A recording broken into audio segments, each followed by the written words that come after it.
وإلى جميع الأرواح المسلمين والمسلمات وإلى أرواح أبينا وأمنا. الفاتحة. أعوذ بالله من الشيطان الرجيم. بسم الله الرحمن الرحيم. الحمد لله رب العالمين الرحمن الرحيم مالك يوم الدين. إياك نعبد وإياك نستعين. اهدنا الصراط المستقيم صراط الذين أنعمت عليهم غير المغضوب عليهم ولا الضالين.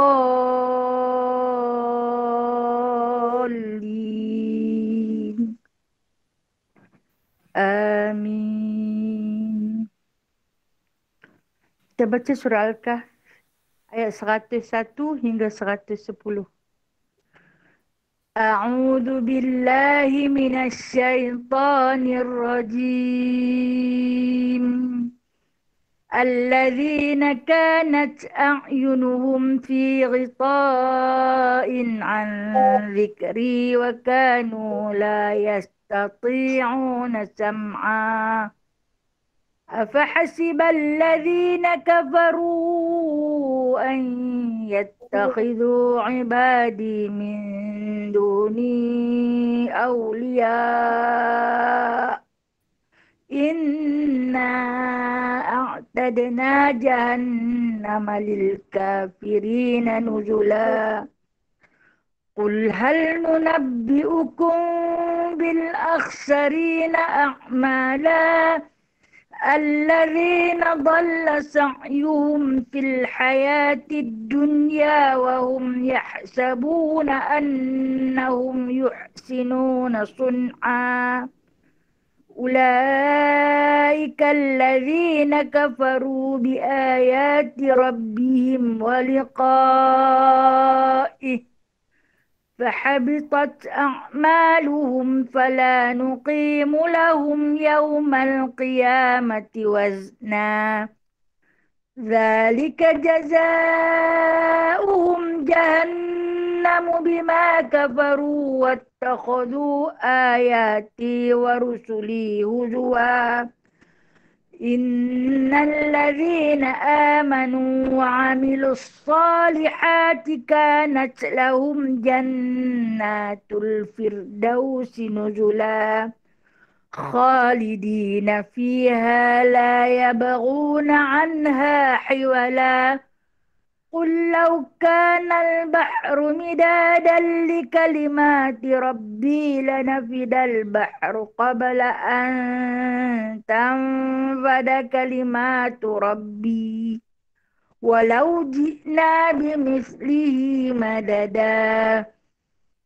قل إنما أنا بشر مثلكم يوحى إلي أنما إلهكم إله واحد فمن كان يرجو لقاء ربه فليعمل عملا صالحا ولا يشرك بعبادة ربه أحدا. Sadaqallahul azim. Kita selawat tafrijiana, selawat nariah apa ini? Allahumma salli salatan kamilatan wa sallim salaman tamman ala sayyidina Muhammadin الذي تنحل به العقد وتنفرج به الكرب وتقضى به الحوائج وتنال به الرغائب وحسن الخواتيم ويستسقى الغمام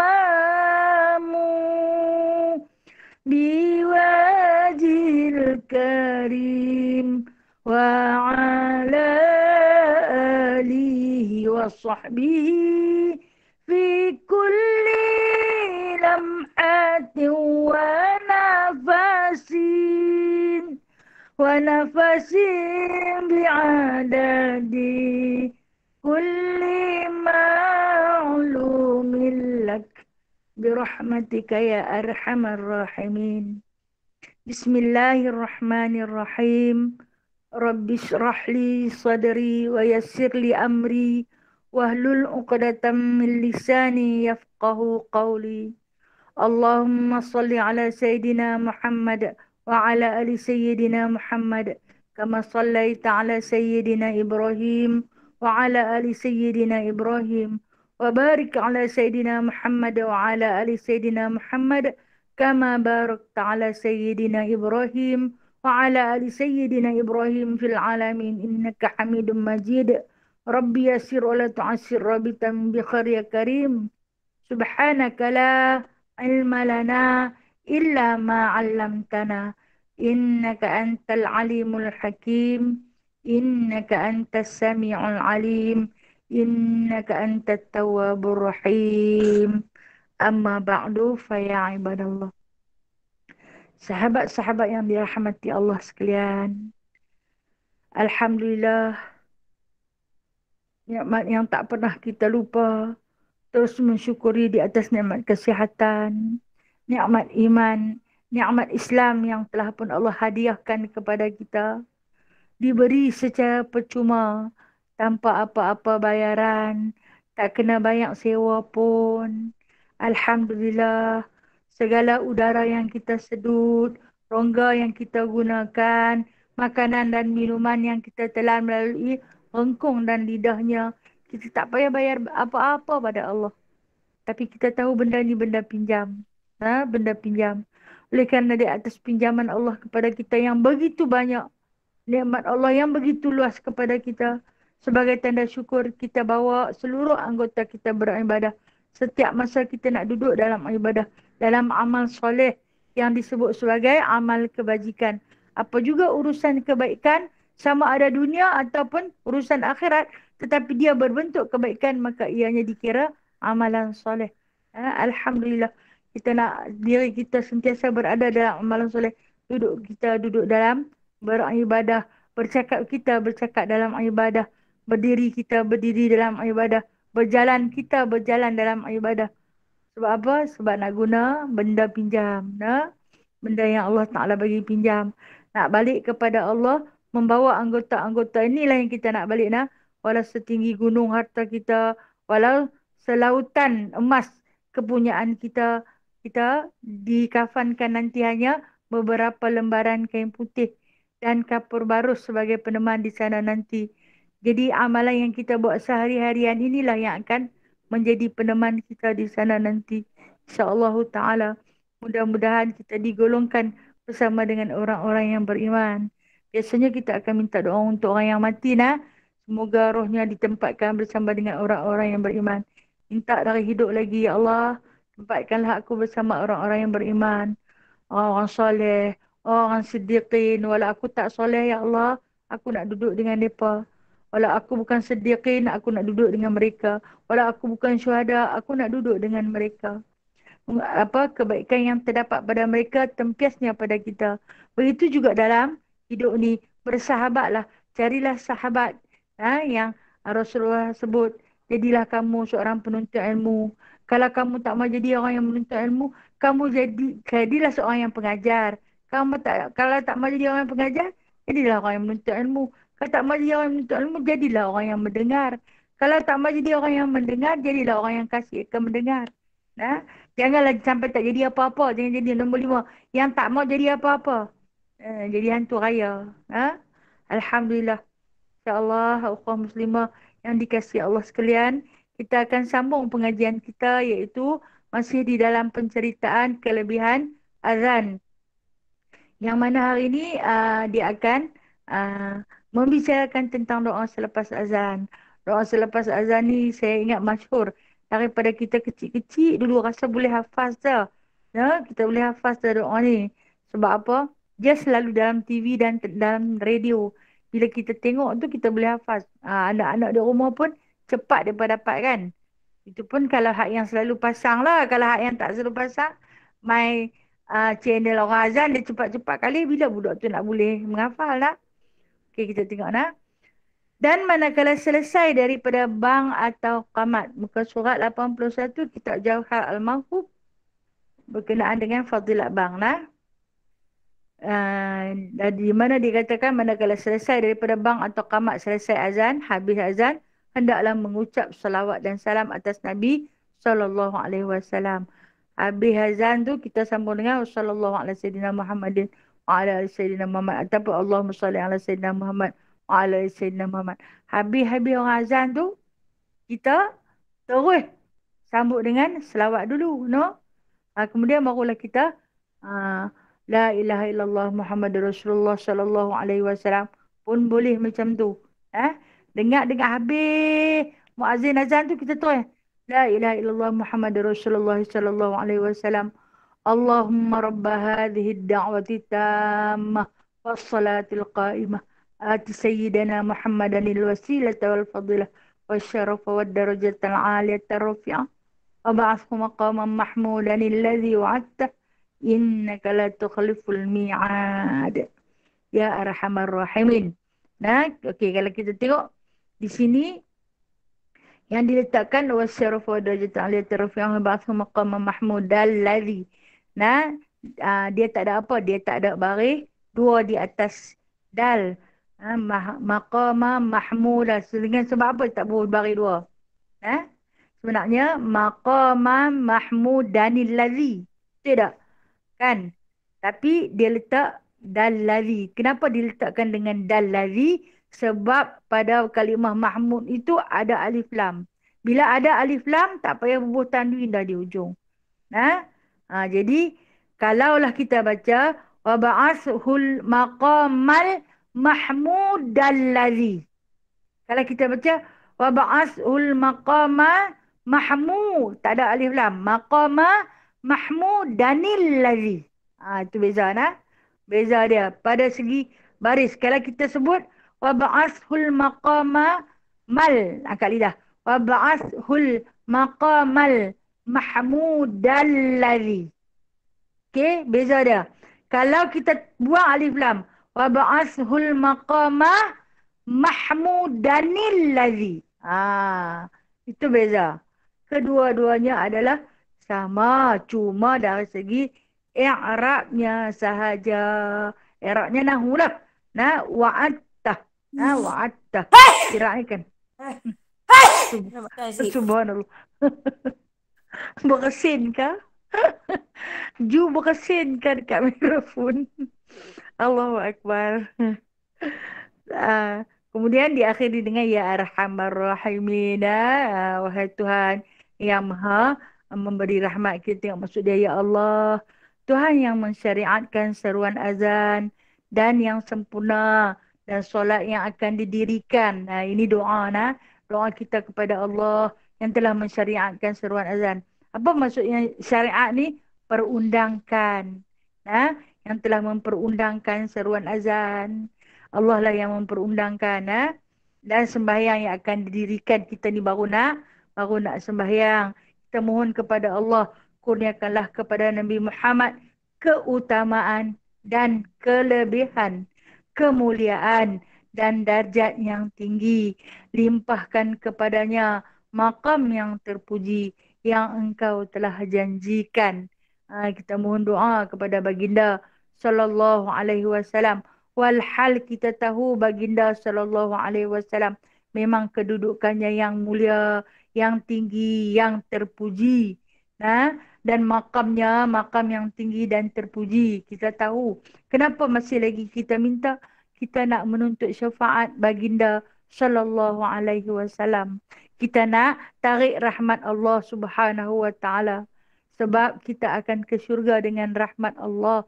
Dengan syafaat Nabi sallallahu alaihi wasallam. Maka doa ini kita ulang-ulang. Setiap kali masuk waktu ada 2 kali. Itu selepas azan dan selepas iqamat. Kan kita akan baca doa yang sama. Okey. Maka kata kerana sabda Nabi SAW, barang siapa mendengar bang dan membaca ia akan doa ini, nescaya mengenai ia akan syafaatku pada hari kiamat nanti. Dengar sampai habis. Nah, patut terus dia baca doa ni, dia akan mendapat syafaat Nabi SAW.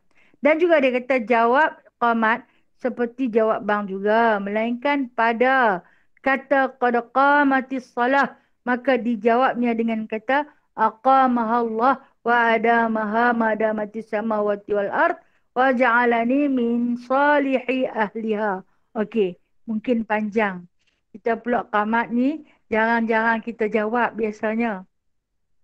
Ambil yang pendek. Aqamahallah wa adamaha pun boleh. Sampai dekat tu. Atau kalau nak ambil panjang sikit, aqamahallah wa adamaha madamati samawati wal ard. Sampai dekat situ. Pun memadai sebab apa? Sebab biasanya kalau iqamat dia nanti qad qamatis salat, qad qamatis salah. Allahu akbar, Allahu akbar kan. Kita macam tak ada ruang kita nak jawab. Kan? Tambahlah hak tak mengapai baru nak aqamallahu wa adamaha madamati samawati wal ard. Baru nak hafal pakai tak baca terus. Jadi saya kata ambil yang ringkas, yang mudah kita ingat dan kita baca. Memadai aqamahallah wa adamaha pun boleh. Sampai takat tu. Sebab saya kata macam tadi dah. Kerana iqamat itu cepat. Kan? Cepat. Jadi kita tak ada ruang untuk kita nak menjawab. Macam azan, dia lepas Allahu Akbar, Allahu Akbar. Kemudian ada ruang. Kita ada ruang untuk kita menjawab azan tu. Tetapi iqamat dia tak bagi ruang. Dia Allahu Akbar, Allahu Akbar. Asyhadu an la ilaha illallah. Asyhadu anna Muhammadar Rasulullah. Kan tak ada ruang kan? Dia terus sambung. Jadi mana hari yang kita nak pergi jawab tu? Kena pula jarang-jarang menjawab. Tak berapa nak boleh hafaz lagi, agak susah. Jadi kita ambil yang paling mudah, ringkas dan pendek. Aqamallahu adamaha. Kalau kata nak sambung lagi lah elok madamati samawati wal ard. Waja'ali, kita waja'alani min salihi ahlihi. Itu lagi baiklah nah. Okey, kita tengok apa hukum dia. Apa hukum menjawab azan? Kata Imam An-Nawawi rahimahullahu ta'ala di dalam Azkarnya, dalam kitab Al-Azkar dia, apabila mendengar seorang akan bang atau qamat, padahal ia dalam sembahyang, dia tengah duduk sembahyang, dengar azan, maka jangan dijawab akan dia seperti dalam sembahyang. Jangan jawablah dia tengah duduk sembahyang. Maka apabila memberi salam ia daripadanya, menjawab ia seperti jawab orang yang tiada sembahyang. Dan lepas bagi salam, boleh jawab. Kita boleh sambung. Dia nak bagi tahu bahawasanya jawab azan tu terlampau besar pahala dia. Jadi kita tengah semayang. Mungkin kita semayang tepat pada waktu dia. Kita dengar kan kadang-kadang rumah kita ni surau pun dekat, masjid pun dekat. Bila kita solat tu, tengah duduk solat dengar, surau ni baru nak azan. Clear pula dengar. Kita tengah semayang. Azan tengah dikumandangkan. Kita jangan jawab azan. Kita tak boleh jawab azan kata Imam Nawawi. Dan tetapi nak meraihkan seruan azan itu, boleh kita jawab selepas bagi salam. Selepas bagi salam. Kalaulah kita orang yang istiqamah sentiasa jawab azan. Tapi kalau kita bukan orang yang istiqamah menjawab azan, maka tidak mengapa. Tak perlu kita jawab. Begitu juga dengan iqamat. Katalah kita sembahyang dalam, kita musafir, bersolat dalam masjid. Kita nak sembahyang dulu sebab kita musafir. Kita tengah sembahyang dengan dia qamat. Jadi tak payah jawab dah. Ini yang dimaksudkan oleh Imam Nawawi. Maka jikalau dijawabnya pada hal ia dalam sembahyang, maka iaitu makruh. Tapi rupanya boleh jawab. Kalau dia nak jawab, boleh jawab. Cuma makruh. Makruh ni apa dia? Perkara yang dibenci oleh Allah dan Rasul. Benda orang meluk tak usah buat lah. Tapi boleh. Makruh dia kata tiada batal sembahyangnya. Kalau nak jawab juga makruh tak batal. Demikian lagi apabila mendengar ia akan bang padahal ia dalam tempat qada hajat. Kita dalam tandas. Kita dalam bilik ayak. Kita dengar orang azan. Boleh tak jawab? Jangan dijawab akan dia. Haram kalau kita jawab. Dengan sebab kalimah Allah itu kita sebut di dalam tempat najis adalah haram. Tapi kalau kita jawab dalam hati boleh tak? Boleh tak? Kalau kita jawab dalam hati boleh.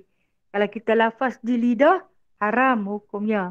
Sebab tempat tak sesuai. Tempat tu tempat buang najis. Tempat buang segala kekotoran. Maka kita meletakkan nama Allah dan Rasul di tempat tu. Maka haram hukumnya. Jadi dikatakan di sini dia kata jangan dijawab. Dia kata akan dia. Tapi pada ketika itu maka apabila keluar ia daripadanya menjawab ia akan dia. Dah keluar boleh jawab. Boleh jawab walaupun azan tu dah selesai. Tapi dia ni saya kata orang yang istiqamah jawab azan, dia akan jawab. Dia kelak-kelak daripada tanda azan dah selesai. Tu dia jawab Allahu Akbar, Allahu Akbar. La ilaha illallah, anna Muhammad Rasulullah. La haula wala quwata illa billah. Dia jawab dengan sekali jawab saja. Sampai habis. Boleh dibolehkan. Okey. Dan adapun apabila ia tengah membaca Al-Quran, kita tengah mengaji, atau tasbih ini kita berzikir, atau hadis, atau dalam majlis ilmu. Kita duduk dalam majlis ilmu, duduk belajar ramai-ramai, maka bahawasanya hendaklah memutuskan bacaannya dan menjawab ia akan bang. Kemudian kembali kepada bacaan. Dengan orang azan berhenti. Bagi laluan dulu pada azan dan jawab azan. Kemudian kita sambung. Sambunglah kalau tengah mengaji. Kita tanda tangan mana kita berhenti bagi laluan pada azan. Walaupun azan tu kita dengar sayup-sayup. Tapi kita kena dengar sempurna lah kalimah-kalimah tu. Sebab kita nak jawab. Ni saat dengar, saat tak dengar. Yang tu tak boleh lah. Macam mana kita nak jawab kepada azan tu? Jadi dia kata di sini dan sekira-kira tiada menjawab hingga selesai bangnya, maka sunat dijawabnya kemudian daripada selesai muazzin, daripada bangnya selama tiada panjang penceraiannya. Jangan lama sangat. Dia azan sebelum kita waktu kita tengah belajar. Kita dah lama dah selesai penceraian yang begitu panjang. Maksud dia dah lepas setengah jam dah habis kuliah atau kita mengaji sampai habis. Kita baru nak buat apa? Jawab azan. Weh, lama dah. Penceraian yang begitu lama. Maka tak sunat dah ketika itu untuk kita menjawab azan. Dia nak yang penceraian yang tidak terlampau lama. Tempoh masa yang tak terlalu lama. Di antara selesainya muazzin azan ataupun iqamat dengan keadaan kita pada waktu tu. Baik. Kita tengok ada satu hikayat. Hikayat ni cerita-cerita lah. Cerita-cerita zaman para tabi'in. Para tabi'in ni siapa? Dia kata adalah Siti Zubaidah pada majlis minumannya. Dan adalah padanya, saya baca dulu saya kita cerita dan adalah padanya beberapa orang yang menyanyi. Maka mendengar ia akan bang pada kampungnya. Maka mencegah ia akan mereka itu daripada menyanyi hingga selesai orang bang daripada bangnya. Maka menjawab ia akan seumpamanya, maka tak kala matinya dilihat akan dia oleh setengah daripada orang yang salihin di dalam tidurnya. Maka berkata ia baginya, hai Zubaidah, apa perbuat Allah Ta'ala akan dikau, katanya. Diampuni akan daku Tuhanku, katanya. Dengan sebab engkau perbuat kolam yang engkau gali di jalan Mekah dan Madinah, katanya tiada. Maka bahawasanya adalah yang demikian itu, beberapa harta yang bercampur, maka dijadikan pahalanya bagi engkau. Yang punyanya, maka katanya tiada. Pada apa yang diampunkan bagi kamu? Katanya adalah pada aku majlis yang sunyi, tempat permainan. Maka apabila bang muadzin, aku palingkan daripada bermain-main dan bergendang hingga selesai muadzin daripada bangnya. Maka firman Allah Ta'ala bagi malaikatnya, tahankan olehmu daripada menyiksakan dia. Maka jikalau tiada ada tauhid pada hatinya, sangat mahir pada ketika siumannya. Nescaya tidak menyebut ia akan daku pada ketika mabuknya. Maka diampunkan daku dengan yang demikian itu. Ini satu hikayat, satu cerita bukan dongeng. Kisah ini kisah benar. Kisah daripada mimpi seorang wali Allah. Cerita tentang Siti Zubaidah. Siapa Siti Zubaidah ni? Siti Zubaidah binti Ja'far. Siti Zubaidah binti Ja'far. Beliau ialah isteri kepada Khalifah Abbasiyah, iaitu Khalifah Harun Ar-Rasyid. Dia ni kira isteri Perdana Menteri lah. Ha, kalau kita panggil perempuan yang pertama dalam negara itulah. Yang mana dianya duduk di kota Baghdad. Dalam pemerintahannya dia adalah menjadi sendi utama, tulang belakang dalam pentadbiran suami dia. Iaitu Khalifah Masyhur Amirul Mukminin Khalifah Harun Ar-Rasyid, yang terkenal dengan tawaduknya, terkenal dengan keadilannya. Dia ni iaitu Khalifah Abbasiyah. Sedikit kisah daripada uh, wanita yang bernama Siti Zubaidah ni. Dia ni seorang wanita yang solehah. Uh, Seorang wanita yang solehah. Berada di sisi suaminya, membantu suaminya dalam mentadbirkan negara agar sentiasa berada dalam adil, dalam jujur, tidak menggunakan sewenang-wenangnya harta rakyat. Sehingga kan dia ni, Siti Zubaidah ni, dia adalah seorang anak orang hartawan, anak orang kaya. Kahwin pula dengan khalifah. Kaya lah. Perdana Menteri, kahwin dengan menteri ni kaya lah. Dah lah dia memang sememangnya dia pun anak orang kaya. Jadi semasa dia berkahwin dengan Khalifah Harun Ar-Rasyid ni, bapa dia bagi dekat dia 50 orang pembantu. Orang gaji. Kita jangan kata 50 orang bagi seorang pun jadilah tu. Bagi kat dia 50 orang. Bila dia kahwin dengan Khalifah Harun Ar-Rasyid, ada lagi 50 orang di dalam istana tu. Menjadikan jumlah 100 orang. Jadi bila ramai sangat pembantu dia, tahu dia buat macam mana? Dia ajak mereka Al-Quran. Dia ajak mereka Al-Quran. Sampailah mereka tu boleh hafaz Al-Quran. Kita bayangkan, dia sehari, dia akan ambil 10 orang. Dia test Al-Quran. Dan ke semua mereka itu, dia akan masuk sekian-sekian waktu, dia akan bawa masuk.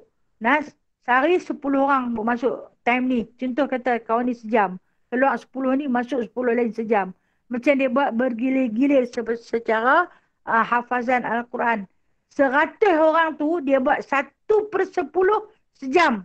Duduk dekat dia dalam taman kurma. Dia ada, dalam istana tu ada taman. Duduklah dalam taman kurma tu. Duduk, dia akan ajaklah mereka hafaz Quran. Sampailah orang gaji dia tu semua boleh hafaz Quran. Kita bayangkan, kalau orang gaji ni duduk mengapai Al-Quran, bila yang dia nak buat kerja? Bila yang dia nak buat kerja? Orang hafaz Al-Quran ni memang kena tumpu sungguh-sungguh. Kalau macam kita ni, kita tak boleh nak tumpu lah. Sebab itulah kita selalu lupa. Kita selalu lupa, tengah-tengah nak ingat, dah teringat. Alah bawang pula tak ada, nak kena pergi kedai. Lupa habis. Lupa habis. Dia terlampau banyak masyghul dalam diri kita. Dan Siti Zubaidah ni, bila habis 10 ni keluar, dia panggil 10 lain pula. Dia pun macam shift, bertukar. Sampailah ke semua pembantu-pembantu dia tu. Pembantu ni wanita 100 orang tu.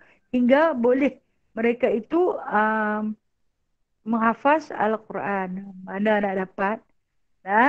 Medium yang macam tu punya hebat. Dia sendiri yang ajak. Dia peruntukkan masa dia untuk pembantu dia. Sampai tua-tua tu dia suruh balik pergi duduk dengan anak pinak, tak mau balik. Seronok duduk dengan dia lagi. Seronok berkhidmat dengan dia lagi sebab dia baik. Dia baik. Dia bawa dia ke arah Allah, mendekatkan diri dengan Allah dan juga Rasulnya. Dan dia ni diceritakan pada satu hari, dia duduk dalam satu majlis. Majlis minuman ni maksud majlis keramaian. Dia duduk dalam satu majlis keramaian bersama dengan perempuan-perempuan.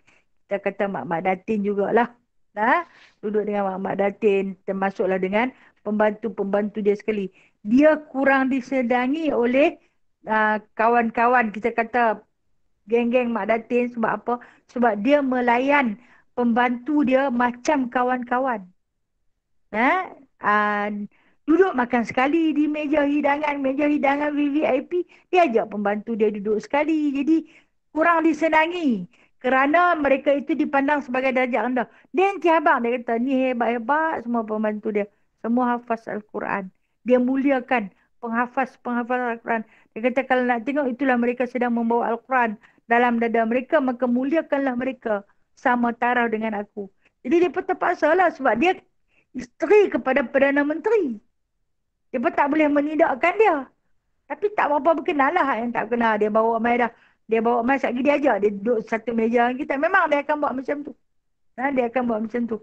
Kepada pembantu dia. Itu kehebatan yang ada kepada sifat tawaduknya isteri seorang Perdana Menteri.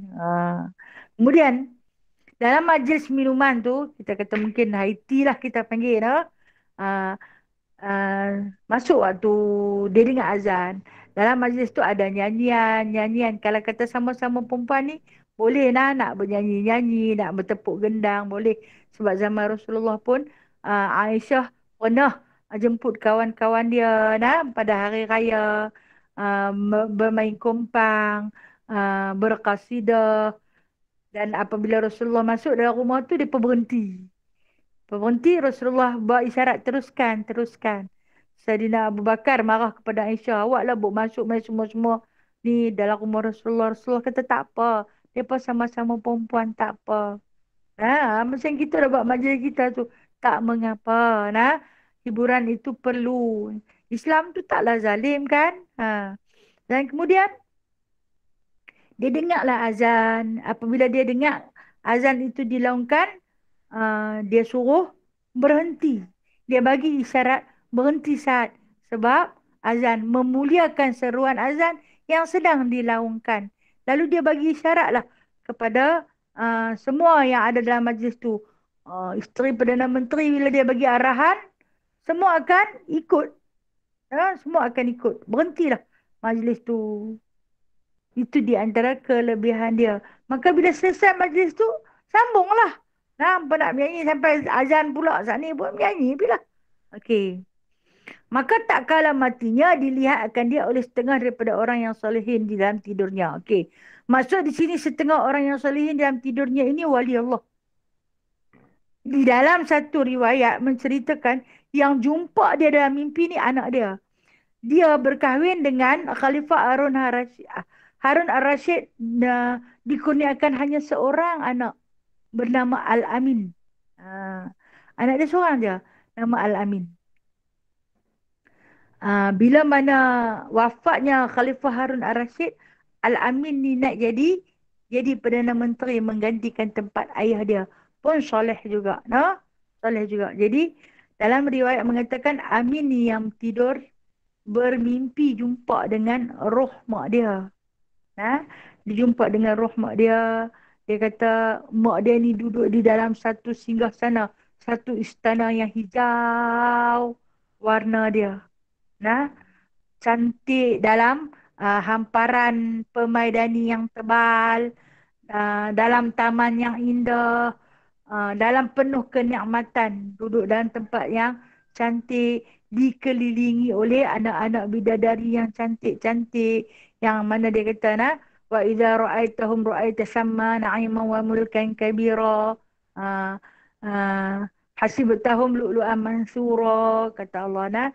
Kamu tengok ni, hampa akan sangka mereka itu adalah seperti mutiara-mutiara yang bertaburan, punya cantik, sifat hurun ain ni. Nampak tu macam mutiara, rupanya hidup. Punya cantik. Ini sebuah keindahan pada hurun ain, pada anak bidadari. Maka itulah yang digambarkan oleh Al-Amin ni. Dia cerita, dia kata dia jumpa dan mak dia dalam tidur semalam. Lalu dia tanya kepada ibu dia, adakah ni, dia kata, macam mana lah mak ni boleh dapat kenikmatan yang punya besar. Dia kata, adakah kerana yang diperbuat oleh engkau, wahai ibu, kolam yang engkau gali di antara jalan Mekah dan Madinah. Mak buat ni, dia kata, ini pahala yang mak dapat ni sebab mak buat kolam. Okey. Apa yang dia buat? Dia buat ain. Dia buat mata air yang mengalir. Pada zaman pemerintahan Harun Ar-Rasyid ni, uh, Siti Zubaidah ni pergi buat haji di Mekah. Nah, dia pergi buat haji. Bila sampai hari berukuf di Arafah, di Arafah ni padang tandus. Tandus sangat. Hari ni memang basah. Boleh tumbuh pokok. Tapi zaman Rasulullah dulu memang tandus sungguh. Nah, jadi dia tengok di situ ramai yang uh, kehausan. Tak ada sumber air. Tak ada sumber air. Semua pakai dahaga nak minum. Dan ada di kalangan yang mati kerana kehausan. Terlampau panas. Kalau hari ni kita pergi di Arafah, air banyak. Tapi berebut juga air kan. Berebut bilik air kan. Uh, Beratok sampai berjela-jela. Walaupun tandas banyak, air banyak. Tapi orang lagi banyak daripada air tu. Kan? Ingat 40 minit lagi hang rasa nak terkencing, kena pergi beratok dah. Kalau kata hang rasa nak terkencing, nak pergi beratok, kencing dalam kain lah alamatnya. Ha? Jadi, dia keluar air malu saja. Dia duduk, kan tengah-tengah padang nak ambil sumber air tu susah.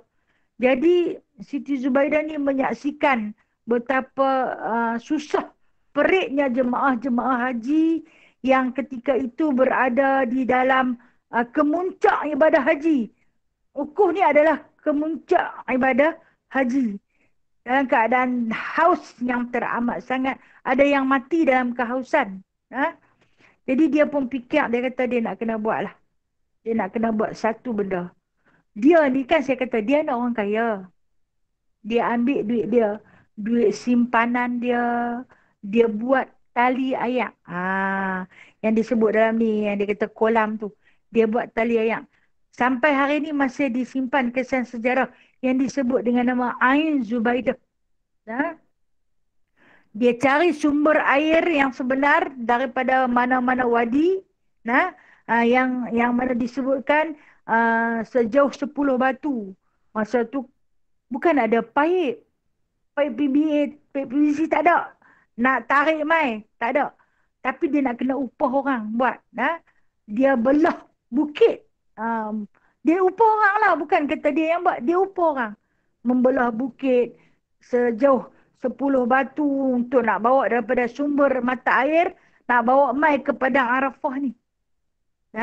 Menggunakan duit dia sendiri. Yang mana diceritakan bahawasanya perbelanjaan yang dikeluarkan lebih kurang 1,0 juta dinar. Ketika tu. Dia keluarkan tu nak upah orang. Nak ikat bata, nak bancur semen, nak bagi mata air tu mengalir agar tak kering sampai ke padang Arafah untuk digunakan oleh jemaah haji. Besar pahala tu. Kemudian apabila diusahakan dalam tempoh setahun, siap. Masa tu guna tenaga manusia 100%. Bukan guna tenaga mesin jentera dan sebagainya. Guna tenaga manusia 100%. Bayangkan 1,0 juta dinar yang dia belanjakan. Bukan duit kerajaan. Bukan duit kerajaan. Duit dia sendiri. Duit dia sendiri. Alir mai sampai tahun depan, orang pergi buat haji, orang tak mati kelaparan dah. Kehausan dah. Semua pakat-pakat boleh menggunakan air yang telah dibuat oleh Siti Zubaidah ini. Dengan percuma. Tak kenakan apa-apa bayaran. Hebat wanita bernama Siti Zubaidah ni. Dan air itu mengalir untuk jangka masa beberapa lama orang boleh guna. Sampai kata ada setengah pendapat kata sampai 100 tahun. Ada setengah kata 80 tahun. Boleh digunakan oleh jemaah haji. Bayangkan kalau seorang minum air. Kita kalau bagi seorang minum air. Kita bayangkan cerita dalam satu hadis seorang wanita pelacur yang memberi anjing yang kehausan minum air. Surga untuk dia. Ini bayangkan dia bagi minum berapa ribu, berapa juta jemaah haji untuk minum air di Arafah. Berapa banyak pahala yang dia dapat. Betul kan? Jadi anak dia bila jumpa dia dalam mimpi, dalam keadaan nikmat yang begitu besar sekali, anak tu tanyalah dekat dia. Adakah ini pahala sebab mak buat kolam, buat mata air tu, Ain Zubaidah tu? Ha? Adakah ini sebab dia kan dapat pahala tu? Apa dia jawab kepada Nabi? Dia kata bukan, dia kata. Bukan pahala tu yang dia kata. Ha? Tu dia kata kalau bukan pahala tu, apa dia mungkin perbelanjaan daripada rumah-rumah tumpangan yang dia buat. Okey. Dia adalah wanita pertama yang buat R&R. Siti Zubaidah ni adalah wanita pertama yang buat R&R. Perjalanan daripada kota Baghdad nak sampai ke Mekah adalah jauh. Jadi setiap persinggahan, rehat dan rawat, dia buat rumah tumpangan. Rumah persinggahan untuk orang berehat, untuk orang berteduh. Nah, di situ dibekalkan minuman secara percuma. Dia buat. Dengan duit ni, baru kata duit tabung dia sendiri. Bukan dia guna duit orang lain. Jadi, dalam perjalanan daripada kota Baghdad untuk sampai ke Mekah itu, ada beberapa rumah tumpangan yang dibuat oleh Siti Zubaidah dengan menggunakan duit dia sendiri untuk kesenangan musafir. Okey, kita bayangkan pahala kita menyantuni orang-orang yang musafir. Besar pahala. Orang bermusafir itu berdoa untuk dia. Nah, doa orang musafir itu dimakbulkan Allah. Tambah pula orang nak pergi buat haji. Nah, lagilah Allah Ta'ala mustajabkan doa mereka. Jadi, anak tu tanya, adakah yang ni? Sebab harta mak ni bagi semua ke jalan Allah. Tak, dia kata kat anak dia. Bukan pahala tu. Habis pahala apa yang mak dia perolehi, nikmat kesenangan sampai macam ni. Yang dia nampak mak dia ni. Nah. Jadi dia pun sebut. Dia pun sebut, dia kata. Adalah pada aku majlis yang sunyi di tempat permainan. Maka apabila bang muazzin, aku palingkan daripada bermain-main dan bergendang hingga selesai muazzin daripada bangnya. Tu dia buat. Nah, dia kata, aku duduk dalam majlis hak seronok-seronok. Duduk main-main, duduk menyanyi, duduk seronok-seronok macam kita masuk-masuk. Mana-mana majlis dengan kawan-kawan kadang-kadang bersembang. Dengar-dengar seruan azan, berhenti. Serta-merta menghormati laungan azan, jawab azan. Bila dia mula buat macam tu, sahabat-sahabat lain pun ikutlah sama. Nah, yang ni ke, kalau lagi orang azan, dia sama naik dengan orang azan. Sama derah. Amboi derah sangat muazzin ni pun. Hari ni mikrofon derah kita nak sembang, dia pun nak azan. Nah, ni kelebihan yang diperolehi oleh Siti Zubaidah. Sampailah yang mana amalan ni bukan sekali, tapi berkali-kali lah. Berkali-kali. Dan dia kata setiap kali aku menyahut seruan azan, akan bergetar jantung hati aku. Allahu Akbar, Allahu Akbar. Dia jawab, Allahu Akbar, Allahu Akbar. Jawab dengan hati, dengan mulut lidah, dengan perasaan. Allah Maha Besar, Allah Maha Besar. Masuk dah waktu. Kita telah pun diseru oleh Allah. Satu panggilan agung untuk kita segera menunaikan perintah Allah Ta'ala. Itulah kita, no? Muliakan azan. Jadi dia kata dengan sebab tu, dia kata, ketika mana aku hendak disoal oleh Munkar dan Nakir, mai malaikat azab dalam kubur. Cerita dia di alam barzakh. Yang mendapat keistimewaan ni, yang nak dijumpa dia ni. Jadi dia kata, lalu dia kata, malaikat tahankan olehmu daripada menyiksakan dia. Malaikat Jibril katakan kepada malaikat Munkar dan Nakir, jangan siksa dia. Jangan tanya pun dia. Apa pun jangan tanya dia. Adakah kerana pahala dia yang buat Ain Zubaidah tu? Bukan. Adakah kerana pahala dia buat rumah tumpangan? Pun bukan. Apa pahala yang dia buat? Dia jawab azan. Dia muliakan pada kalimah azan. Nah, itu yang dikatakan ketika siuman pun dia sebut. Kalau ketika tak siuman pun dia sebut. Maksud tak siuman ni tengah seronok. Tengah seronok. Dengar azan berhenti seketika. Tafakur, khusyuk kepada Allah. Walaupun kita tak boleh nak bangkit segera pergi solat. Sebab kita mungkin dalam suasana meraihkan tetamu. Tapi berhenti diam seketika bagi laluan kepada azan, membesarkan kalimah muazzam, kalimah agung yang dijemput oleh Bilal itu tadi, muazzin itu tadi. Nah, jadi maka dengan sebab itulah apa yang ditemui oleh si anak ataupun orang yang bermimpi bertemu dengannya, maka itulah yang diperolehinya. Hasil daripada memuliakan azan. Kita tahu betapa besar pahala Allah bagi nak. Daripada mana? Daripada alam barzah lagi dah memiliki keistimewaan dia. Okay, kita ni mungkin bukan Siti Zubaidah. Nah, kita mungkin hanya sekadar Siti saja. Bukan siapa-siapa. Jadi kita boleh ambil di antaranya perilaku perbuatannya, iaitu memuliakan azan. Kita mungkin tak mampu nak buat R&R. Kita mungkin tak mampu nak buat mata air, nak mengalir, nak bagi orang di Arafah itu minum. Kita bukan siapa-siapa. Tapi kita boleh jadi di antara salah satu sifatnya, iaitu memuliakan azan. Allah Ta'ala nak tunjuk kelebihan memuliakan azan akan diperolehi seawal di alam barzah lagi akan dapat diperolehi. Yang mana Allah Subhanahu Wa Ta'ala telah memuliakan daripada hikayat yang kita baca tadi ni. Allah Ta'ala muliakan kepada Siti Zubaidah binti Ja'far. Apa dia nama Ja'far? 3 kemuliaan.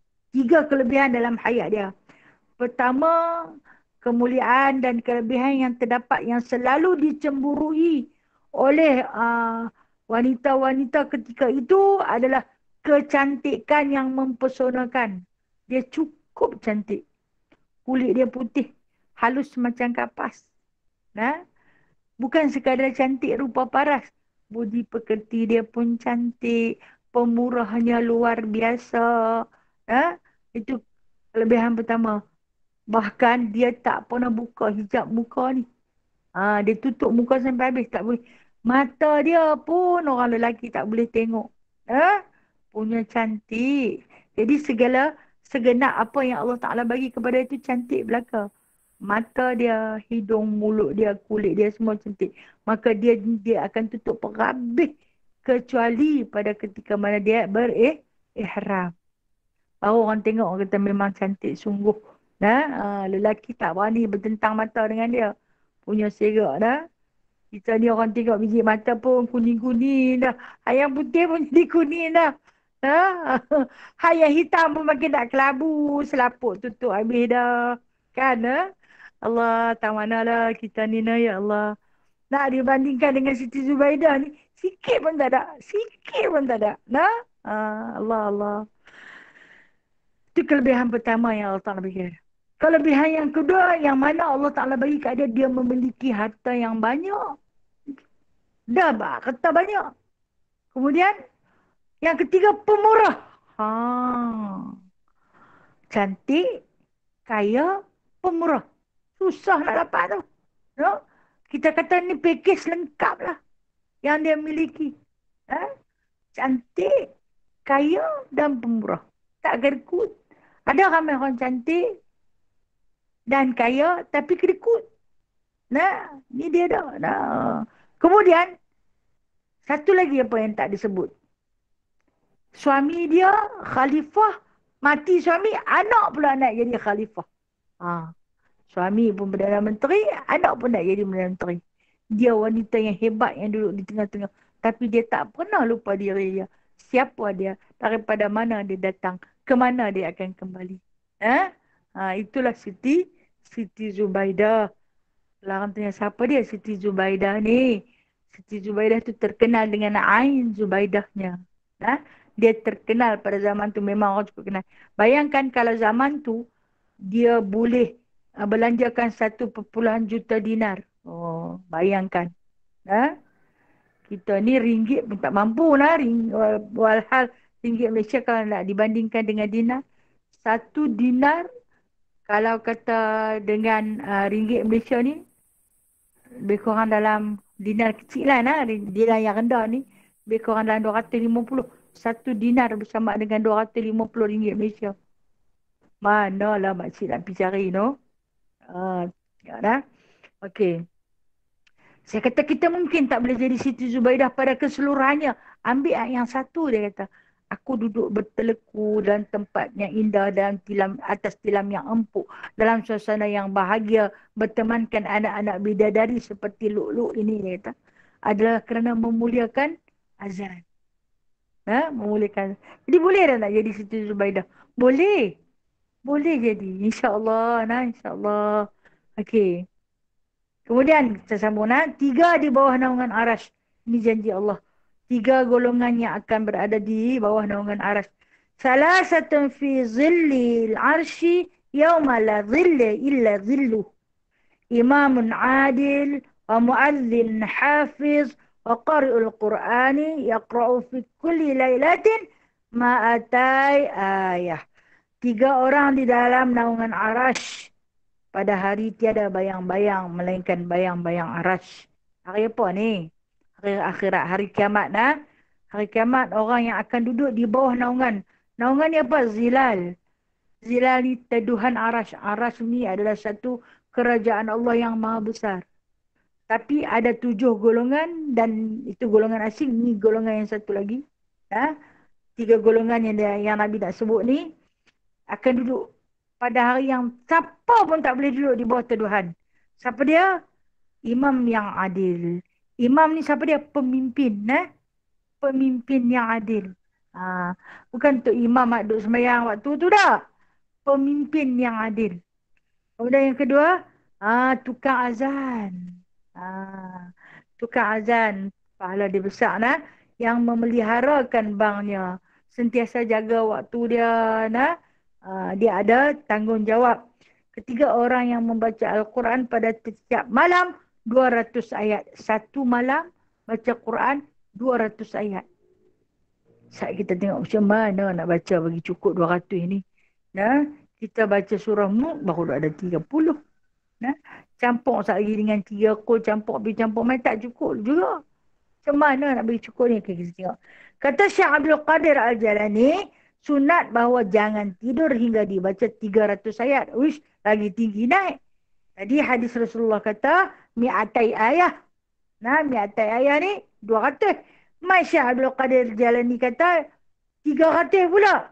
Supaya masuk ia dalam perhimpunan orang yang abidin. Kalau nak masuk dalam golongan orang yang abidin, maka sebelum tidur ataupun sehari semalam lah, jangan tidur selagi tak cukup 300 ayat. Dan tiada disurat akan dia daripada orang yang ghafilin. Kita tak termasuk dalam golongan orang-orang yang lalai. Maka membaca sekadar 1000 ayat nescaya adalah ia terlebih aula. 1000 pula. 200 pun kecut perut dah tak boleh nak kira. Ni dia suruh baca 1000 pula. Dan iaitu, dia nak ajak macam mana kalau kita nak bagi cukup 1000 ayat. Bermula daripada surah Tabarakalladzi biyadihil mulku wa huwa ala kulli syai'in qadir. Bermula daripada surah Mulk kita baca hinggalah diakhiri sampai kita baca surah Al-Ikhlas. Jadi dia kata 250. Maka dan tiada mengetahui akan dia. Surah Mulk ni baca sampai surah Tunas sampai habis. Surah Mulk sampai surah Tunas dapat 1000 ayat. Jumlah dia. Kemudian ataupun dia kata kalau kita tak boleh nak baca surah Mulk sampai kepada surah Nas, panjang tu. Surah Mulk juzuk 29. Kemudian juzuk 30. 2 juzuk tu Kena yang tak mampu tak boleh bagi nak bagi cukup 1000 ayat. Jadi dia kata kalau tidak mampu maka bolehlah dibacakan suratul Ikhlas 250 kali. Maka perhimpunannya kadar 1000 ayat serta basmalah. Tapi kena baca dengan bismillah. 250 kali kita ulang baca surah Al-Ikhlas bersamaan dengan membaca 1000 ayat daripada Al-Quran. Itu kata Syekh Abdul Qadir Jani. Tak apa, kita tengok. Dan adalah Nabi SAW tiada tidur ia hingga membaca ia surah Alif Lam Mim, iaitu surah Sajadah. Kita panggil surah Sajadah lah. Atau orang tua-tua dia panggil Alif Lam Tanzil. Alif Lam Tanzil. Surah Sajadah yang biasanya imam akan bawa pada waktu subuh Jumaat. Imam di bumi Malaysia lah. Dan juga dia kata surah Mulk. Rasulullah ni dia setiap malam dia tidak akan tidur selagi dia tak baca surah Sejadah dan surah Mulk. Dan lagi katanya sepatutnya sayugianya atas muazzin, yakni atas orang yang tukang azan, memeliharakan daripada tersalah pada dua kalimah syahadah. Jaga sungguh-sungguh pada ketika lafaz asyhadu an la ilaha illallah wa asyhadu anna Muhammad Rasulullah. Yang tu jaga sungguh-sungguh. Nah, jangan tersalah sebut. Jangan asyhadu. Nah, dan mengetahui dengan waktu, tahu betul-betul masuk waktu. Dia itulah kata pahala orang jadi tukang azan ni. Dia hingga duk tunggu waktu je. Seminit pun dia tak boleh terlambat. Nah, dia sentiasa menjaga waktu. Maka jangan bang melainkan kemudian daripada masuk waktu. Tunggu sampai masuklah. Nah, kecuali bagi waktu fajar. Waktu subuh. Boleh azan sebelum masuk waktu. Sebab tu subuh ada 2 kali azan kan? Katanya azan yang pertama itu azan kejutkan orang untuk solat tahajud. Kemudian azan kedua azan tanda masuk waktu. Yang ni dia kata bang dahulu daripada fajar dan mengira-girakan dengan bang itu bagi Allah Ta'ala. Jangan mengambil upah. Ingat bang tu nak jadi tukang azan, buatlah kerana Allah Ta'ala. Bukan kerana duit, bukan kerana upah. Susah nak cari keikhlasan zaman sekarang ni nak. Payah dah nak cari. Kemudian berkira pula tu, dia Tok Bila mana Tok Bila awak tak main azan? Dia dapat gaji. Kita pula duk kena azan. Dapat pahala. Tak dapat gaji pun dapat pahala. Berkira dah. Marah pula tu jadi isu di kedai kopi. Tu tengok. Dia ambil gaji, dia makan ke dia. Tapi pergi masjid tak mau. Kita lah duk kena azan. Masuk waktu kita kena azan. Apa lah tu? Allah, Allah, Allah nak bagi dekat syurga kot. Ya? Tak dapat pi lah gaji orang tak bagi pun tak apa. Nah?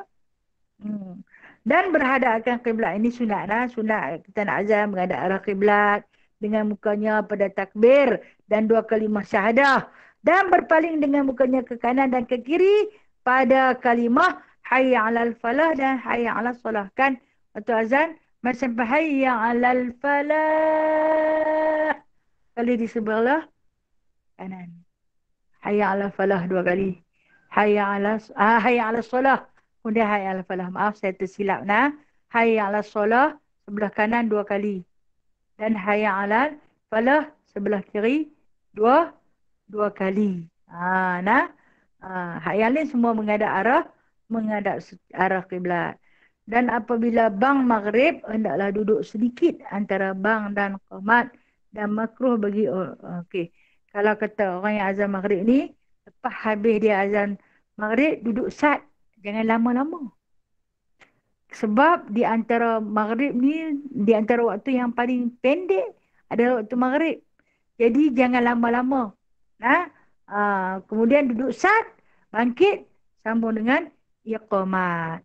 Dan makruh orang yang berjunub. Orang bang dalam keadaan berjunub. Dan ini orang berhadas. Dalam berhadas besar. Boleh tak bang? Boleh. Tetapi bangnya itu adalah dianggap sebagai makruh. Wallahu a'lam. Habis selesai.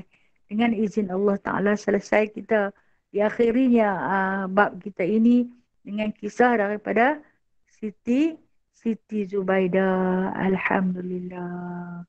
Wallahu a'lam. InsyaAllah minggu akan datang kita akan masuk kepada kelebihan sembahyang berjamaah. Wallahu a'lam. Ada soalan nak tanya? Assalamualaikum Ustazah. Waalaikumsalam. Ya Kak Ila. Silakan Kak Ila. Okey. Kak Ila nak tanya pasal makanan. InsyaAllah. Kak Ila baru ni pergi makan Yong Taufu. Lepas tu Kak Ila pergi lah jalan-jalan dekat Giant tu. Lepas tu ada member tu kata Yong Taufu tu Cina duk hantar. Kak Ella selalu makan kat situ. Lepas tu Kak Ella kata dia betul ke? Lepas tu dia kata betul dia kata. Cina duk hantar. Macam mana Ustazah? Kak Ila selalu makan kat situ. Okey, Kak lah. Makasih lah pada soalan ni. Inilah yang kita kata no, kita terkena no. Kita terkena pada makanan yang kita makan. Kita pergi makan di kedai Melayu, betul tak? Kalau makan Ah, kedai Muslim kan. Kita berharaplah agar makanan itu memang Muslim yang punya produk. Tapi ternyata pembekal dia orang yang bukan Islam. Bila pembekal dia orang yang bukan Islam, hasil buatan orang yang bukan Islam memang diragui cara pembuatan mereka tu. No? Kita dah pun makan diragui. Walaupun dia bagi tahu yang tu fish cake, tu fish ah. ball, kan? Itu meatball. Jadi kita rasa macam tak boleh telan. Betul tak? Inilah di antara sebab kenapa sahabat Rasulullah dulu korek. Sayyidina Abu Bakar As-Siddiq korek engkau dia. Bagi muntah. Takut makanan tu bersisa lekat menjadi darah daging yang akan dibakar di dalam neraka dengan hasil haram dan halalnya. Syubhat. No? Syubhat. Okey. Nak buat macam mana macam Kak Ila beritahu. Kita tak tahu kita dah makan. Takkan kok kita nak pergi korek balik. Tak ada disyaratkan sampai suruh macam tu. Kita bukan sahabat Rasulullah nah. Daripada dulu mereka korek nah. Sebab baru masuk. Ni kita dah bukan kata korek. Dah buang dah. Dah lama dah kita makan. Jadi apa yang berlaku kepada diri kita hari ni. Apa yang kita boleh saksikan kita hari ni. Macam itulah. Nah.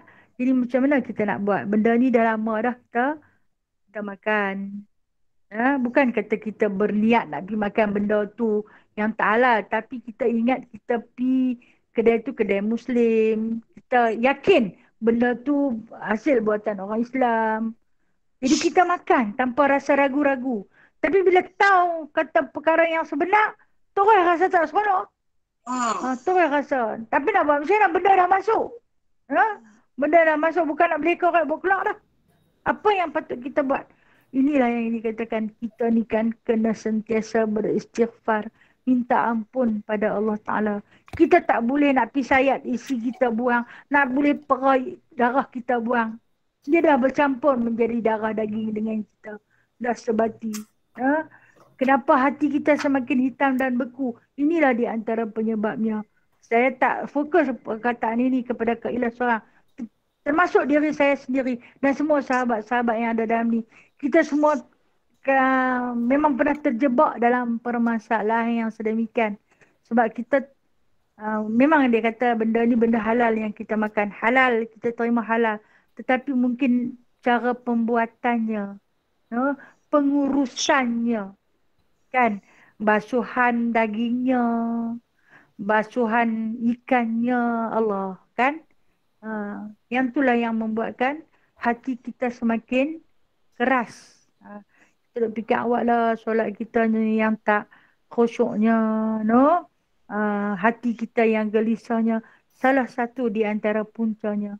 Apalah yang patut kita lakukan? Sahabat-sahabat sekalian, terutama saya sendiri. Kita banyak-banyak minta ampun kepada Allah. Beristighfar di atas ni yang kata, Allahumma gfirli ma qaddamtu wa ma akhartu wa ma asrartu. Ampunlah dosa-dosa aku ya Allah. Dosa yang dulu-dulu aku buat. Yang telah lalu, yang kemarin aku buat. Dosa yang terkemudian aku buat. Dosa yang asrar tu aku tak tahu. Aku tak sedar aku dah buat dosa. Inilah dosa dia. Yang kita tak tahu rupa-rupanya selama ni aku dah buat dosa. Dari segi pemakanan. Itulah di antara penyebab kenapa aku ni susah. Belajarnya payah dapat. Menghafaznya susah masuk. Orang tegur ajak susah nak dapat. Ini salah satu di antara punca. Saya tak fokus perkataan ini pada Kak Ila. Tapi kepada diri saya dan semua sahabat-sahabat yang saya kasihi. Sama-sama kita beristighfar. Mohon pada Allah. Sentiasa beristighfar. Wallahualam Kak Ila. Mohon maaf atas segala pencerahan saya. Terima kasih Ustazah. Sama-sama kasih. Assalamualaikum Ustazah. Waalaikumsalam. Itu tadi bab azan nak tanya Ustazah. Kadang kita dengar azan tapi memang dekat dengan surau rumah kita dengar azan tu tapi sebutan tu kita tak berapa pasti dia sebut apa Ustazah. Macam dia azan pun macam berkulum. Saya pun tak tahu dia baca apa. Saya kena tak berapa jelas lah macam mana nak jawab azan Ustazah. Okey, kalau azan macam tu kita tak wajib jawab nah. Kita tak wajib jawab. Memadailah kita azan secara perlahan. Allahu Akbar, Allahu Akbar, Allahu Akbar, Allahu Akbar. Kita membetulkan secara perlahan. Nah. Kita tak wajib jawab azan dia. Nah. Sebab apa? Dari segi sebutan hurufnya kita dengar berceramuk, berterabuk. Jadi kita tak wajib jawab azan dia tu. Cara macam mana kita seolah-olah macam kita azan secara sir lah. Perlahan-lahan. Wallahualam. Terima kasih Ustazah. Assalamualaikum Ustazah. Waalaikumsalam. Ya, Cu silakan. Okey, nak tanya bab azan jugalah. Apabila masuk waktu solat, kita terus solat. Sedangkan waktu tu belum azan tapi dah masuk waktu lah. Sebab Okey. kita ada urusan yang perlu disegerakan, kita solat. Boleh ke Ustazah? Mohon Ya. pencerahan. Ya. Terima kasih. Boleh. Boleh. Apabila masuk waktu, kita tahu. Contoh kata subuh. 5.50 katanya. 5.50. Tetapi muazzin tak azan lagi. Kita ni ada urusan. Kita nak kena keluar. Kita nak pergi kerja. Dah ada hal. Jadi, kita semayang terus. Kita semayang. Tengah-tengah duduk semayang, orang pun azan. Orang pun azan. Jadi, boleh. Dibolehkan. Azan tanda masuknya waktu. Kita semayang memang kita dah yakin benar-benar masuk waktu. Jadi boleh tak salah. Okey, selepas dah semayang, lepas tu azan tu kita kena jawab ke Ustazah? Okey, macam yang tadi dia katakan, kita sunat kalau kita nak jawab selepas kita bagi salam. Tapi jangan tempoh lama. Tempoh yang terlampau panjang daripada berhenti. Boleh kalau kita nak jawab. Kalau tak jawab pun tak apa. Okey, Boleh. terima kasih Ustazah. Ya, sama-sama kasih. Assalamualaikum Ustazah. Waalaikumsalam warahmatullahi. Siapa ni? Saya daripada KL. Ni nak tanya tentang ayat yang tadi yang berapa daripada surah Al-Mulk sampai surah Al-Ikhlas. Ya. Kita nak baca sekali direct terus ke ataupun bila kita boleh berhenti? Waktu zuhur baca sikit, baca asar sikit, waktu maghrib sampai waktu isyak sampai habis ke? Boleh ke bersambung-sambung? Okey, cantik soalan ni. Terima kasih nak. Kan dia kata nak menjadikan jumlah sampai 1000 ayat tu. Ya. Bermula daripada Mulk sampai habis. Maksud dia bukan sampai Ikhlas, sampai surah Nas. Sampai surah Nas. Jadi boleh tak kita berhenti? Itu soalan puan kan? Ya. Boleh. Contoh kata kita mulakan daripada pagi. Kita mulakan daripada pagi sekian, kita berhenti zuhur. Kita boleh buat kerja-kerja lain. Kemudian ada masa terluang, kita sambung. Kemudian kita berhenti. Sampailah nak tidur saat ni, mungkin tinggal hanya beberapa surah saja lagi. Jadi boleh tak berhenti? Boleh. Dikira kita sehari 1000 ayat. Boleh, Boleh Ustazah. Ya, Terima kasih boleh. Ustazah. Terima kasih. Sama-sama banyak-banyak. kasih. Alhamdulillah. Barakallah. Assalamualaikum Ustazah. Waalaikumsalam warahmatullahi. Kak Zura, ni pun orang jauh ni. Silakan. Ustazah, saya tak tahulah ada orang dah tanya ke tak kan sebab saya pun dah lama tak ikut kelas. Itulah. Kita dah dalam handphone kita memang ada kadang-kadang kita memang dah step waktu solat kan. Kan keluar azan. Tiba azan daripada handphone kita keluar dulu. Lepas tu dekat masjid azan pula. Yang mana yang kita beri keutamaan? Kita macam mana? Okey, baik. Terima kasih Kak Zura. Di antara azan dalam handphone dengan azan di masjid. Handphone kita azan dulu selalu jadi di rumah saya sebab saya pun set handphone macam tu juga. Okey, bila handphone kita dia tepat waktu. Dia ikut jam internet ni memang tepat waktu. Sementara muazzin di masjid, biasalah manusia macam kita ni, dia baru nak berbetul, mungkin baru nak berjalan pergi ke mikrofon tu kan. Jadi dia terlewat sedikit. Okey. Yang mana kita nak beri keutamaan untuk menjawab azan. Beri keutamaan kepada muazzin Bilal yang ada di masjid ataupun musala yang berdekatan dengan rumah kita. Kerana hak yang Bilal yang azan tu secara langsung. Sementara dalam handphone kita ini adalah rakaman. Maka kita berilah keutamaan yang diazan secara langsung. Secara live kita kata. Sementara dalam handphone kita ini, kita azan apabila keadaan kita tak dengar mana-mana, kita bagi keutamaan. Kita boleh jawab dia. Kan kita tak dengar di masjid, maka kita memadai jawab dengan azan daripada handphone atau radio atau TV. Tapi bila dah macam dalam situasi Kak Zura tanya ni, bagi keutamaan pada masjid atau surau. Sebab itu secara live, secara langsung. Sementara yang ada dekat kita ini hanya rakaman. Wallahualam. Lepas tu Ustazah, handphone tu kita tutup ke macam mana biar je sama-sama berkumandang? Tutup Kak. Tutup. Terima kasih Ustazah. Sama-sama kasih. Ayah macam mana? Makin lemah Ustazah, dah tak boleh bangun dah. Saya dah bawa dah duduk dengan saya dah. Dah 2 minggu dah. Oh, ada dengan ayah sekarang ni dah. Maaf sekali. Alhamdulillah. Kunci Tapi syurga buatmu, insyaAllah. Allah nak bagi pahala tu. Allahu Akbar.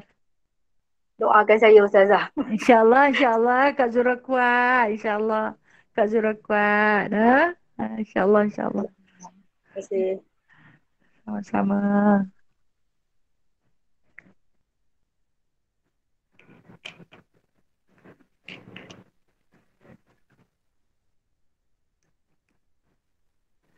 Ada soalan lagi?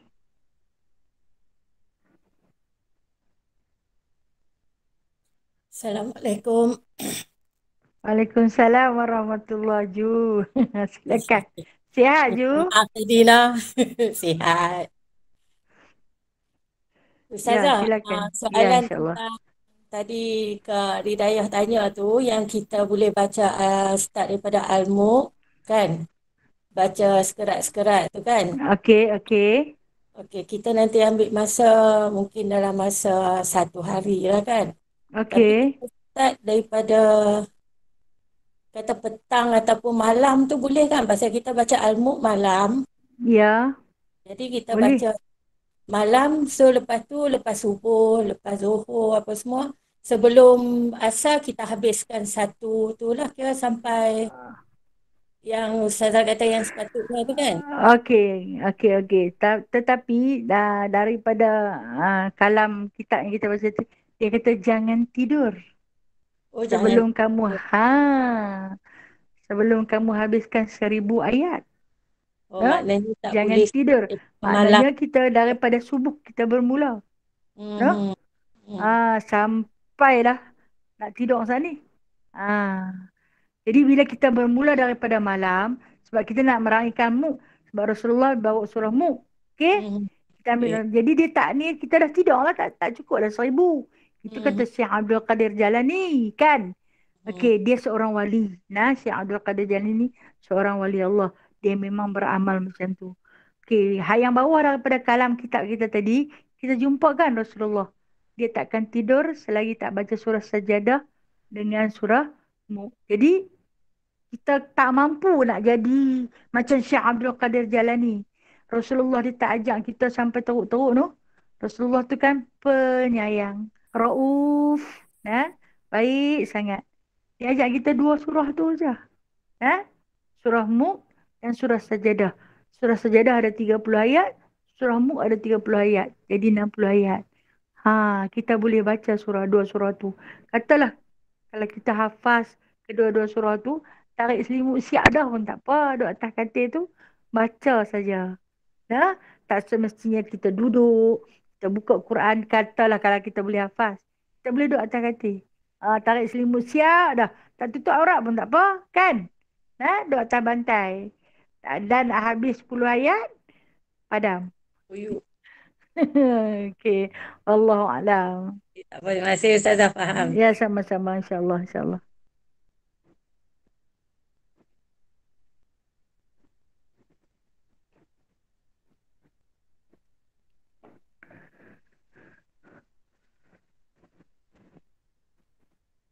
Okey, habis lah. Tak ada apa dah. Kalau tak ada apa, saya sudah dulu nah. Saya mohon ampun dan kemaafan atas segala kekhilafan, kesilapan yang saya buat, tutur kata saya yang tersilap cakap. Nah, minta ampun, minta maaf. Yang baik itu milik Allah. Yang lemah, yang kurang itu saya punya. Sekian wabillahi taufiq wal hidayah. Assalamualaikum warahmatullahi wabarakatuh. A'udzubillahi minasyaitonirrajim. Bismillahirrahmanirrahim. Alhamdulillahi rabbil alamin. حمدا كثيرا حمدا يوافي نعمه ويكافئ مزيده يا ربنا لك الحمد كما ينبغي لجلال وجهك الكريم وعظيم سلطانك اللهم افتح علينا فتوح العارفين بحكمتك وانشر علينا رحمتك وذكرنا ما نسينا يا ذا الجلال والإكرام اللهم زدنا علما نافعا وارزقنا فهما واسعا ورزقا حلالا طيبا وعملا متقبلا وتوبة نصوحا وتجارة لن تبور اللهم ارزقنا قبل الموت توبة وعند الموت شهادة وبعد الموت جنة ونعيما يا أرحم الراحمين اللهم ربنا آتنا في الدنيا حسنة وفي الآخرة حسنة وقنا عذاب النار وأدخلنا الجنة مع الأبرار يا عزيز يا غفار يا رب العالمين وصلى الله على سيدنا محمد والحمد لله رب العالمين تقبل الله منكم Terima kasih Ustazah. minkum Terima kasih, Ustazah. tafadhal ya karim. Terima kasih semua.